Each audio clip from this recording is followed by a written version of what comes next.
This is the Building Resilience Podcast, episode 199, Parenting Transitions. Welcome to Building Resilience, a podcast where theory, practical strategies, and inspiring stories show you how to unlock your best life. I'm your host, Leah Davidson. As a certified life coach, speech-language pathologist, and nervous system resilience expert, it is my mission to teach you how to be more resilient to life's adversities. I will show you how to manage your mind, befriend your nervous system, process your emotions, and even eliminate stress. It's time to do more than just survive. It's time to thrive. Let's get started. Hello, everyone. Welcome back to the Building Resilience Podcast. Today, I decided to do this podcast because I was inspired by one of the members in my Connections membership program. She was talking about some of the challenges she's been having transitioning to being an empty nester. So you go from being constantly in motion with your kids and constant demand, in the know of everything in your child's life, often in control of everything in your child's life when they're younger, to being a very dominant figure, being a superhero in some cases when they're children. And then very quickly you enter into the teen years where you're quickly dismissed or pushed to the side, not the center of attention for sure, maybe not even on the stage, not in the know of many cases. And this can be hard, and eventually they move out and it just continues. We don't have that same access that we used to. We don't have that same busyness in our life that we used to as well. And if you're a parent, you have likely made a lot of sacrifices for your kids in your life. They are really a part of you, essentially. I remember somebody describing to me like a child is like your raw heart walking around with legs. And then it's like you go from 100 miles an hour to zero, or pretty close to zero pretty quickly. So if you have kids who are older teens or young adults, you may resonate with some of what I'm saying. And the other thing that my client pointed out is it's not that you're not happy for your children and that you don't want them to have their own adventures. Of course, you want them to have their own adventures. You want them to be independent. You want them to not need you. That's why we raise them. We raise them to leave us so they can lead amazing, adventurous, independent lives. And they are meant to swap you out as number one for their partner to be number one, and then to go on to create their own immediate families. And we want that. So it's not completely a sadness about that. But as I shared with her, being an empty nester myself, there is a sense of loss. There is a sense of grief, and it can be a profound grief in some ways. Things change, feels a bit out of control sometimes. We don't really get a say in the transition and how it happens and how fast it can happen. But there can also be a sense of relief, a sense of freedom, a sense of excitement. It's different for all of us, and there's really no right way to do it. And there's no wrong way to do it either. So there's no judgment if you're grieving, and no judgment if you're celebrating, and no judgment if you're doing both, because I think that's what a lot of people do. They have the grief and they have the celebration and the freedom. Now, the only thing, of course, that we always get to decide is our response. We get to decide what we do with our own lives. And as I shared with my client, I do believe that the richer your own life is, the more you have diversified your own life over the years. And you may want to check out episode 175 called Identity Diversification, because I kind of talk about that. The more you can fill your days with meaningful activities, things that light you up, the easier all these transitions are for you. But I still don't think that means you're not going to grieve at times. I don't think as parents, we can actually avoid feeling the loss. And frankly, I'm not sure I want to. I want to miss my kids because I do miss my kids. I want to miss the old times because I did love raising my kids. I love that stage. And I look forward to different stages. I can enjoy the stage I'm in now, and I can grieve the past stage at the same time. So I think it's perfectly normal to have both, hold both, hold the grief and hold the contentment and the excitement of the current times. But the more diversified you are, or the more that you're trying to diversify your whole identity, the more you will have a wider range of feelings, which will include ones like excitement. And we can hold all these emotions together, normal, healthy emotions, and they all need to be felt. Now, the last thing we chatted about is this idea that as our kids transition, we may find ourselves having a different versions of ourselves over and over and over again. Even when we look at our own interests and our own social circles, I think back to how many friends that I've had over the years that were associated with things that my kids were doing. We met on the playground. We met on the soccer field. Some of these people now I rarely see anymore, whereas I used to see them daily on the playground or at soccer practice, or even sometimes several times a day. Often it ended up being a friendship because our kids were friends. And other people, I've just been able to transition and we just have a relationship that's separate. So you can actually feel your social life also shifting as your kids transition. And that can be something to consider and can be contributing to the whole range of emotions you may be feeling. Because sometimes if your social circle was heavily relied on activities that your kids were involved in, then it is harder when you don't see those same people as frequently as you used to. Now, with all that, you may think that today we're going to talk about being empty nesters. And it is a really good topic, and I want to bring a guest on to chat about it. But today, I really wanted to talk about the stages and the transitions that we do go through as parents and talk a little bit about the impact of the nervous system with those transitions. One of the things that I really do believe that is so helpful for our nervous system is to normalize things. I know when my client was sharing her experiences in our connections group, other people were piping in that they totally understood, that they had similar experiences, similar feelings. And I think that shows that even though we're all unique, there are some universal experiences that we share. There's nothing wrong with you. There's nothing wrong with you if you're struggling with a particular transition in life. There's nothing wrong with you if you're excited about a particular transition in life. Transitions can be difficult and they can require adjustment. And there is often a sense of loss or a sense of fear of the unknown. Could be a longing for things to be the way they used to be, a desire to return to the familiar. And there is nothing wrong with that. That is, in fact, what our brain wants to do. It wants to get back to the familiar. And as parents, we go through all these transitions, and that's what I want to talk about today because it is normal. Parenting is a constant evolution. So if you're a parent, you already know this. What was yesterday is not necessarily the way things will be tomorrow. You figure something out only for it to be outdated and the next phase is upon you. So it's really easy to feel uncertain or anxious when our roles change as our kids grow. So by talking about these different stages, I think it helps as a parent to feel understood, that you're not alone in the confusion or the emotional roller coaster that comes with each phase. And if nothing else, this episode was really helpful to me because I'm navigating all these things too, or have navigated many of the phases, and I can share my perspectives, which somebody out there may find helpful. I think that when parents start to pay attention to their emotions during these transitions, it can be a game changer.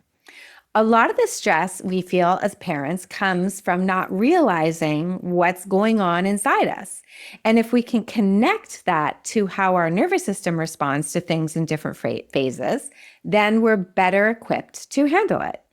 And we also want to understand the transitions and the phases so that we can navigate these tough times with more patience and self-compassion. That is for sure one thing that I shared with my empty nest member. She needs to give herself a lot more grace and a lot more self-compassion for making the massive transition that she is in. And while it would be great if our kids or even our partners can give us that same grace and understanding and compassion, it's not always the case. And in fact, it's probably rarely the case that our kids are going to give it to us because they are busy leading their own lives. So we need to be giving it to ourselves. What can also be really helpful to remember is that when parents are more aware of their own emotional state, they can better support their kids in their emotional states. which, as you've likely noticed, kids can be all over the map as they are making the transitions from childhood to teenage to young adults. And let's be real, these changes in parenthood, they are hard on everybody, including the kids. And when parents understand what's happening inside them and can identify and describe and can regulate their own nervous system, then they create a sense of safety and calm for the people around them, including their children, which can be a big deal because it does make it easier for our kids to manage their own stress and adjust to their transitions to become more resilient, whether it be that they're starting school or they're hitting puberty or they're moving out. Now, another reason I wanted to talk about this today is because I think talking about how our roles shift and need to shift, and in fact, I believe are designed to shift, actually helps strengthen our relationship with our kids. When we're aware of how we need to adapt, we avoid falling into traps like being too controlling with our teens or too distant with our adult kids. And understanding these changes really helps keep the relationship strong and healthy as they continue to evolve. And lastly, I wanted to share this with you because it's back to the self-compassion piece. There's something really powerful about giving parents permission to be kind to themselves and for them to know that they are not alone. Parenting is tough, and sometimes we expect ourselves to get it right all the time.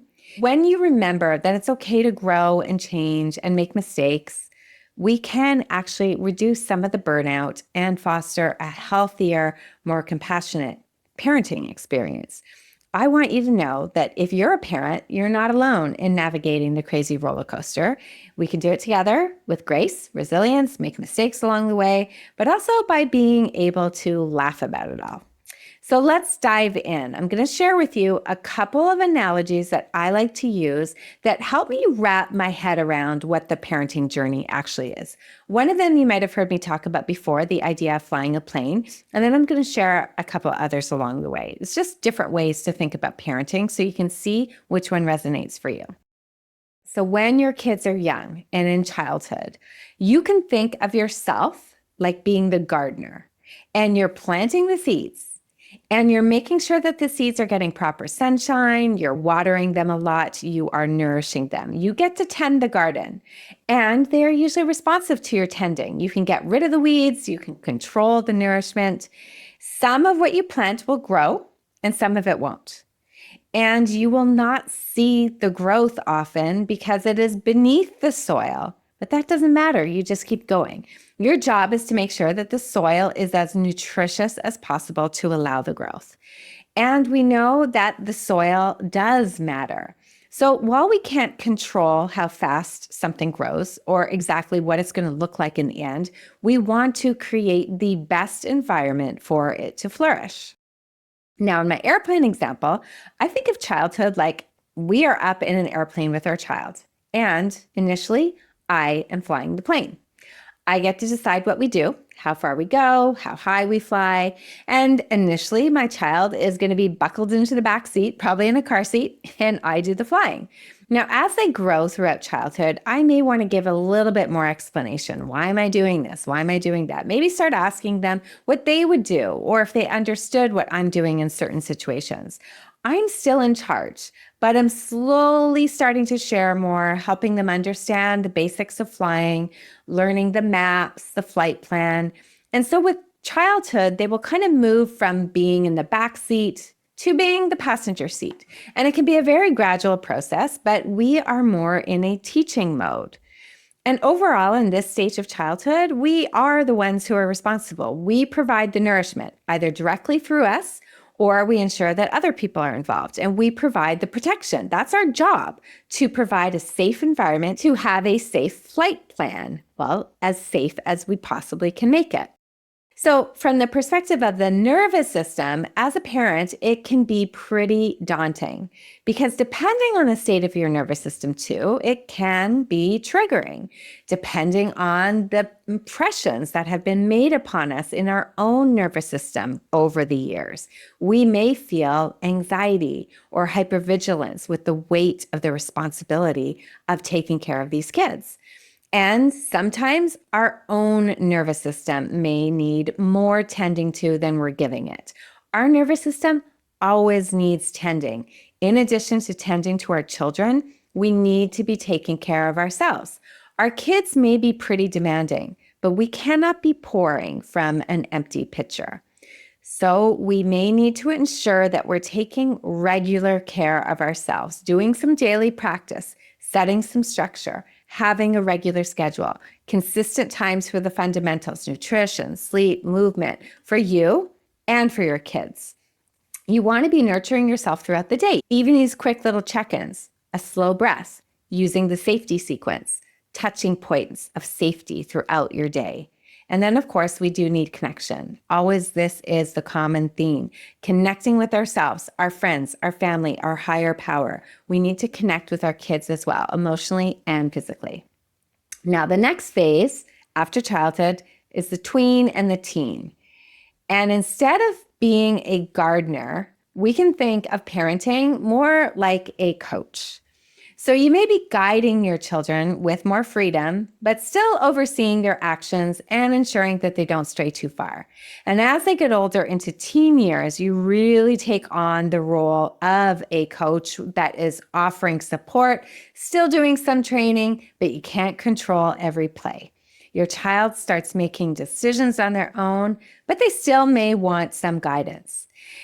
From the perspective of the airplane, in childhood, they go from having you doing all the flying, then they're the passengers, first in the back seat, then they're beside you. But as teens, they may take over the role of pilot and you move to the side as passenger.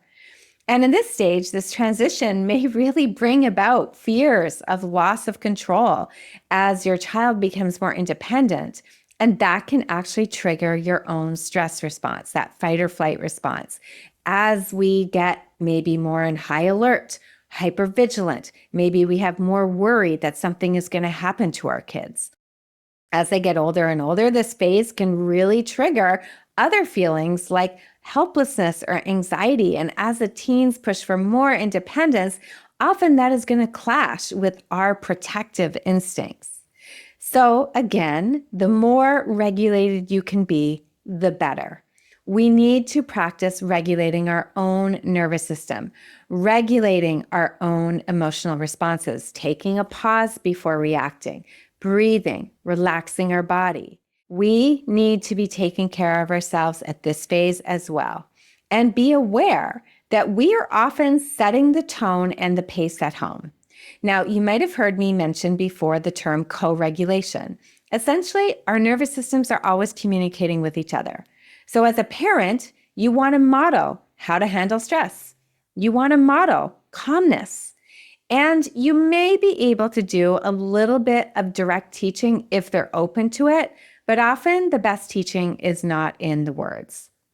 Now, this stage can be really activating because we do want to empower their independence. We do want to encourage them to make choices. We do want to give them space to try things while still being a steady, safe presence. And this is a time where they can make mistakes. And that can be triggering for us. The need and the feeling that we can't allow them to make mistakes because we worry it's going to impact them long term. And so we try to wrap them in bubble wrap and make sure that they're going to be safe all the time. It can be triggering because we can't do that with our kids. They require the bumps and the scrapes and the challenges to build up their own resilience. And that means they will make mistakes and they will get themselves into trouble sometimes. When they do push back, of course, we also need to set some clear boundaries. We want to teach them and show them that it's important to establish healthy boundaries. Healthy boundaries gives children and everybody a sense of security. We want to try to create a space for open, non-judgmental communication where your teen can feel safe sharing their thoughts and feelings. So the safety piece is key. Overall, safety is going to reduce stress for your child and stress for you. When they're a teenager, although they may not like any guidance, we do want to help them out with being a CEO. A teenager's frontal lobe, where their CEO is located, is still in the development phase until at least the mid-20s. So as this coach, you may want to try to help them with some problem solving, executive function skills. But instead of dictating solutions, you want to be asking questions that encourage them to think through their challenges, to foster autonomy while still staying connected with them. And then the next phase is a phase that I don't think we talk much about, or certainly not enough about. We talk about babies, we talk about toddlers, we talk about teens, and then we kind of stop talking. But I think any parent who has young adults will tell you that this is a very unique stage as well.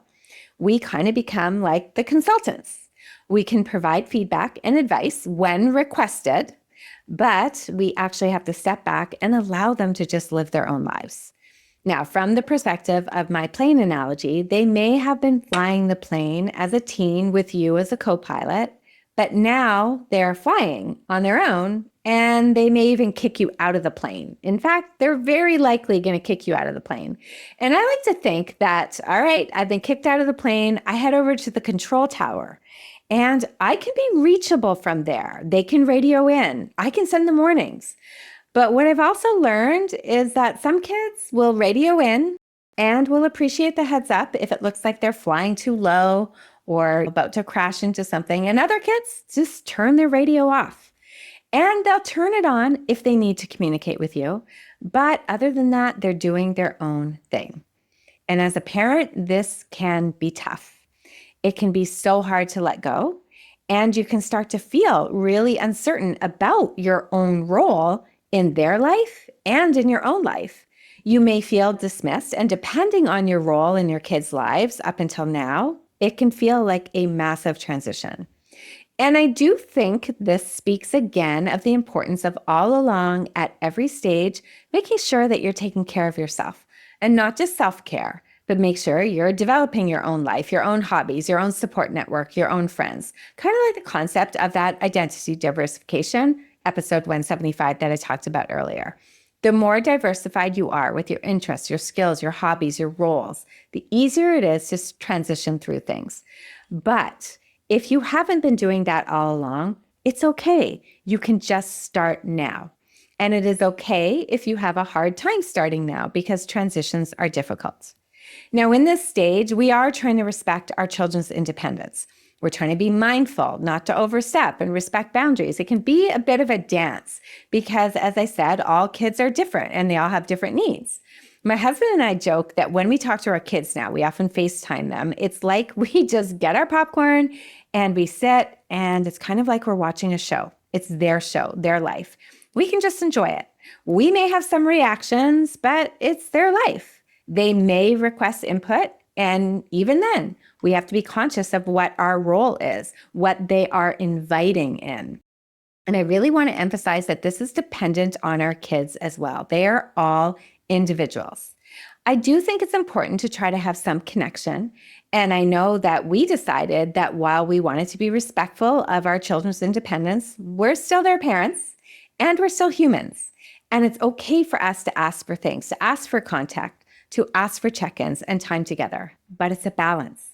We do try to follow their lead, but I think it's also okay to share that you're human too with feelings and make some requests, knowing that they may not always abide by your requests. And that is totally fine, and it is their right. And here, it's also important to be regulating yourself. It's not for your kids to be taking care of your emotions. I do think, again, it's okay to share that you miss them and want to talk to them, but it's not their job to make you feel better or to take care of you. You need to do that. I think as they get older, it can transition into more of an adult relationship where there is more of give and take. But when we're at that younger adult years, we may still see that there is not quite a balanced dynamic. And then there's the next stage, which I haven't hit, so I can only speculate, when your kids are fully grown and maybe have a family of their own. So maybe you become a grandparent. And again, I see that as being very different in that you can be a support system. Maybe you can pass on some wisdom or some tradition or some stories. You can be in the background. I know that I would like to have my own relationship with my grandkids. I want to create memories. I want to be a resource for both my kids and my grandkids. I want to be a safe space. But again, a lot is going to come down to my own regulation and my own ability to co-regulate. I'm sure lots of things will come up that will dysregulate me. Just naturally getting older and dealing with all the unknowns there. I'm sure it's going to be hard for my kids to juggle the time between work, the time that they want to spend with just their immediate family, the time that they need to spend between families. And for my kids, that means multiple families, sometimes on both sides, due to divorce. And then the time I want to spend with them and my grandkids. So really wanting to be respectful of all the competing demands, I'm sure it's going to require some deliberateness, lots of grace, and lots of regulation. And of course, probably some investment too, ranging from financial to emotional. So overall, you can see being a parent, there are a lot of different transitions that you're going to go through, and we're all going to go through them all. I think most people want to try to navigate all these transitions as smooth as possible, which really means you have to get to know your nervous system. You have to befriend your nervous system and give yourself a lot of grace and a lot of self-compassion. Transitions are not easy. Parenting certainly is not easy, but it's definitely easier when you have these nervous system tools and your nervous system is on your side. Hope you found that helpful, and I'll see you next time. Thank you for listening to the Building Resilience podcast. If you're interested in learning a little bit more about managing stress, building resilience, and leading a more purposeful life, then make sure we're connected on Instagram and Facebook at Leah Davidson Life Coaching. You can also subscribe to my weekly newsletter at www.leahdavidsonlifecoaching.com/newsletter. Looking forward to connecting.